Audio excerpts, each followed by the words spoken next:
Hello guys, welcome back to my channel. So it's Chioma back again. Sincerely, I want to thank you all. You guys have been wonderful. Thank you for your likes, thank you for your comments, thank you for your subscriptions. Oh god, you guys are so great. Thank you so much. I really appreciate you. Don't know how much this means to me.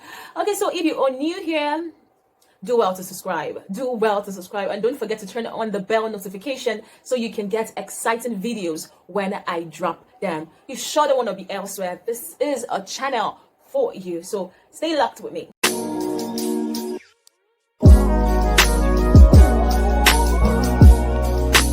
So guys, in today's video I'll be talking about rape.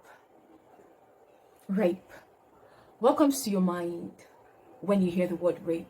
Do you shiver? Does it send cold sensation running through your spine? It does. Well, it does to me. It's a tough conversation that needs to be spoken about. Otherwise, we would not have any positive change in the society. We would not be able to take it off. If you're in Nigeria with me, you are probably aware that there have been a lot of rape cases in recent times. So basically in today's video, I'll be centering more on female rape. Because 4 out of 5 women are possible victims of rape. Whereas out of 5 men, 1 out of 5 men are possible victims of rape. So I'll be focusing basically on female rape. And I'll be coming from the feminine perspective. Rape is a way of humiliating or exerting power or dominance over someone. It is not about the need to have sex. It is not about sexual gratification either. It is an act of dominance, and in most cases, it is pre-planned. So majority of the rape cases you see out there was planned out, mapped out. Strategies were put in place on how to get this person. This brings me to asking, what are the true causes, or what is the true cause of rape? Beyond the general notion that men who rape are pushed by certain factors, which I myself consider as myth of rape, and then some even go as far as being petty, saying things like, oh, it was the devil. So what I'm about to say might not really go down well with a lot of us, but this particular cause is what I think has disrupted the society today. If you ask me anywhere, oh Chioma, what do you think is the cause of rape? I'll boldly tell you that it is poor parenting. Sincerely. Now, I am not generalizing it that everybody or every child you see on the street or every young adult you see on the street wasn't brought up well. Don't get me wrong. What I'm saying is majority of the parents we have or we had are lackadaisical about what they should be doing as parents. As Nigerians, it's like the emphasis in raising a kid is just on the female folks. You think about how much you want to raise her up, how protective you are of her, you take care of her, you tell her the nitty-gritties she should know, you are all up in the business. And then you neglect the fact that you have a boy child as well. You neglect the fact that you should also be nurturing that child as well, instilling in him the basics of life, instilling in him the nitty-gritties of treating a lady or treating a woman. Now, a lot of us, while growing up, we had things like, oh, I'm talking about ladies now. Oh, don't let a young man touch you. Try as much as possible not to wear provocative dresses. Be at the right place at the right time. Do not drink. Do not attend parties. Do not do this. Do not do that. A lot of don't, do not, and the rest of them. But somehow, it was like there really wasn't such rules for the boy child. And I would not say it's their fault in any way. Now, parents failed. Majority of the parents failed in carrying out their responsibility. They could not frankly tell you, okay, this is the reason why you should avoid boys. This is the reason why you should stay clear of these things. Okay, when you are growing, try as much as possible to take care of your body. Try as much as possible to keep them private. Try as much as possible to... There was no frank explanation about why we shouldn't do things they wanted us not to do. It was just, do not do this, do not do that. There was no explanation. And then a lot of us decided to go out to seek these explanations from wherever we can get it from. A lot of us resorted to peers, our peer groups, our phones, and the rest of them. Now, the effect of getting information from these places I just mentioned is that you don't get filtered information. You don't get informations that, okay, are right for this age. It's just, the information is just out there. So I feel parents has a big role to play in this whole rape issue. A dad, a mom should actually go well with her daughters because, oh, she has experienced what it's like growing up. She's experienced what it was like while she was growing up, being a lady, being a woman that she is now. She can actually frankly tell you, okay, you're going through this because it is normal. This is why you're going through this. This is why this is happening to you. Now, a lot of parents shy away from discussions like this, discussions like sex.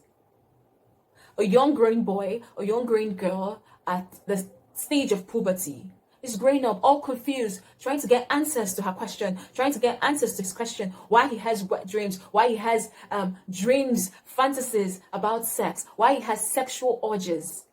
But nobody is there to tell them the reason for this. So they resort to peer pressure. They resort to peer group, asking their peers, oh, do you feel this? Do you feel this? What do you do about it? Nobody categorically and frankly explains to them why this happens and how beautiful their bodies are and at what stage they should be able to fulfill these sexual desires and how to go about them. They're left to just roam around and grow and assume that, oh, they'll pick it up as they grow up. That is why we have the cases we have today. That is why we have young men, young women, uncultured men with beliefs that are crazy. A lot of people have misconceptions about this whole rape thing. I just feel there are a lot of myths of rape out there. These are things that the rapists, those who are rapists, banks on. They say things like, oh, one of them is the popular one, the way a lady dresses, or she acting provocatively. So sometimes they feel that's a way of asking for sex, or that's a way of inviting the opposite sex that, oh, I am available for sex. It's a very, very, very big myth of rape.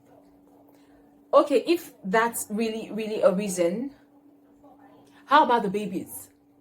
How about ladies in different ages, young girls, ages as low as 5, 10, ages as low as 10 months, and the rest of them? Or older ladies as old as 80, 90. What about those ones? How provocative did they act? How indecent did they dress? So the whole dressing thing, what a lady chooses to wear or how she decides to dress, isn't an invitation for sex. It's just what she chose to wear at that point. So we need to get this into our heads. Another myth of rape is women actually say no when they mean yes. And this is the lamest thing I have ever heard. Please, sex should be consensual. If a lady at any point in any sexual relation says no, please respect it. Do not assume that she means yes, because she's actually saying no. Another myth is, if you don't fight back, then it simply means you were not raped. This is a myth that really gets to me, because a lot of rape don't really go through violence. Yeah? A lot of them, yes, some go through violence, some don't, and then some, the rapist threatens their life with some dangerous arms. Different ways by which ladies are being raped. So if you think that, oh, because a lady does not fight back or did not fight back, it simply means she actually wanted it as much as you wanted, then you must really sick in the head. Another myth of rape is you cannot rape someone you're married to. Wow. Like that one is, oh, for the married men and married women. Consent is everything. Even as married couples, two comes together to become one. You have to seek consent. You have to. If she says no, please rest. If he says no, please rest. You don't say, oh, because you're married, you have every right to her body. You have every right to his body. Then you do whatever you want to do or pounce on the lady. And then it shouldn't be forced on. This is a beautiful thing that God created that should be enjoyed. So why rape? Why rape? The fact that a person is crying underneath you, or the fact that a person is struggling beneath you, should be enough turn off for you as a man. Another myth of rape is when a man is sexually aroused, he cannot help himself, he has to have sex. That is a big lie. It's a big myth. That you feel okay because he's sexually aroused, that he has to find somebody and then just slam himself into the person and then get eased off or jack off. No. You can actually help yourself. You have control. You are in control of your body. You are in control. So please, let's stop living by all this myth. Let's stop living with this mindset, with these impressions, with these things in our head, with these notions in our head. That these are probably the reasons why rape should happen. Making excuses for them in every sexual relation, be it a relationship with your girlfriend or a friend with benefit kind of relationship or a marriage relationship or whatever relationship you have with someone. Consent is paramount.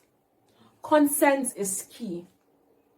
When a person says no, be it an acquaintance or whoever, when she says no, no is not just a word. It is a complete sentence. It requires no further explanation. It requires no further expansion. So when the person says no, please respect yourself, get up, and move along. Else you're going to find yourself in jail. And I think the penalty in Nigeria for someone who is found guilty of rape is life imprisonment. And I feel that is not even enough. I feel a lot of rape cases happen in Nigeria because people don't even go out to seek justice. And then there is so much laxity in our laws. If it's just a lifetime imprisonment, how about the person gets castrated?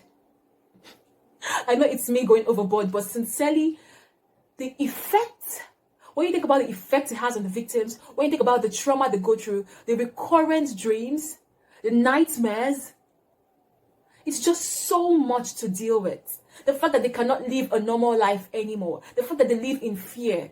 They cannot even trust anyone anymore. It affects their relationship. It affects every little thing they do. It affects their intimacy with every other person they get involved with. So sometimes when I hear cases of rape, I wonder if these rapists sit down to think about the aftermath effect it has on their victims or on themselves. Sometimes those ones have even sold out their conscience. So that would be it. I hope you've been able to pick a thing or two from what I have said. In your own little way, as a person, as an individual, try and sensitize people because a lot of people are still living with so much misconceptions.